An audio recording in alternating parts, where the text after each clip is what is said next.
ಸತೀಶ್ ಕ್ಯಾಡವಂಸ್ ನಿಮ್ಗೆಲ್ಲರೂ ಕೂಡ ಗೊತ್ತಿರಬಹುದು. ಈ ಒಂದು ಸತೀಶ್ ಕ್ಯಾಡವಂಸ್ ಅವರು ಎಷ್ಟು ವೈರಲ್ ಆಗ್ತಾ ಇದ್ದಾರೆ ಇನ್ಸ್ಟಾಗ್ರಾಮಲ್ಲಿ ಮತ್ತು ಯಾವುದೇ ಸೋಷಿಯಲ್ ಮೀಡಿಯಾ ಅಪ್ಲಿಕೇಶನಲ್ಲಿ. ಅವರು ಒಂದು ವಿಡಿಯೋ ಬಂದ ತಕ್ಷಣ ಏನು ಗುರು ಇವನ್ನೆಲ್ಲ ಸುಳ್ಳು ಹೇಳ್ತಾನೆ, ಎಲ್ಲ ಕೂಡ ಗೊಳ್ಳೆ ಹೇಳ್ತಾನೆ ಅಂತ ನಿಮ್ಗೆಲ್ಲರೂ ಕೂಡ ಅನ್ನಿಸ್ಬೋದು.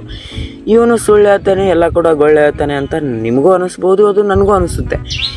ಅವನು ಮಾಡ್ತಿರುವಂಥ ಎಷ್ಟು ಟ್ಯಾಲೆಂಟೆಡ್ ಪರ್ಸನ್ ಅಂತಂದರೆ, ಇವಾಗ ಅವನು ಯಾವುದೇ ಒಂದು ಪ್ಲೇಸ್ಗೆ ವಿಸಿಟ್ ಮಾಡಬೇಕು ಮತ್ತು ಎಲ್ಲೇ ಯಾವುದೇ ಒಂದು ಸ್ಕೂಲಲ್ಲಿ ವಿಸಿಟ್ ಮಾಡಬೇಕು ಅಂತಂದರೆ ಏನಿಲ್ಲ ಅಂತಂದರೂ 2.5 ಲಕ್ಷ ರೂಪಾಯಿ ಇದು ಮಾಡ್ತಾಯಿದ್ದಾರೆ. 2.5 ಲಕ್ಷ ರೂಪಾಯಿ ಅವನನ್ನು ಕರೆಸಬೇಕು ಅಂತಂದರೆ, ಅವನು ಒಬ್ಬನ್ನ ಕರೆಸಬೇಕು ಅಂತಂದರೆ 2.5 ಲಕ್ಷ ರೂಪಾಯಿ.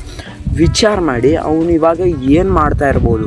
ಟ್ರೆಂಡನ್ನು ಸ್ಟಾರ್ಟ್ ಮಾಡ್ತಾ ಇದ್ದಾನೆ. ಫಸ್ಟಿಗೆ ಅವನು ಗಿಲ್ಲಿನ ಎದುರಕೊಂಡ, ಇವಾಗ ನೋಡಿ ಗಿಲ್ಲಿನ ನಾನೇ ಗೆಲ್ಸಿರೋದು ಅದು ಇದು ಅಂತ ಹೇಳ್ತಾ ಇದ್ದಾನೆ. ಓಕೆ, ಸೊ ಅವನು ಏನು ಮಾಡ್ತಾ ಇದ್ದಾನೆ ಅಂತಂದರೆ ಎಲ್ಲರನ್ನು ಕೂಡ ತನ್ನ ಕಡೆ ಎಳ್ಕೊಂಡು ಬರ್ತಾ ಇದ್ದಾನೆ.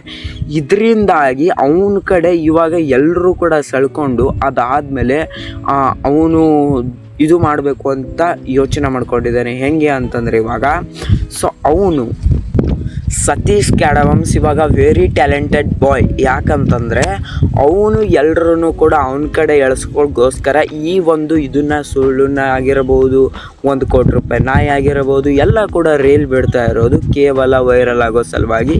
ಓಕೆನಾ?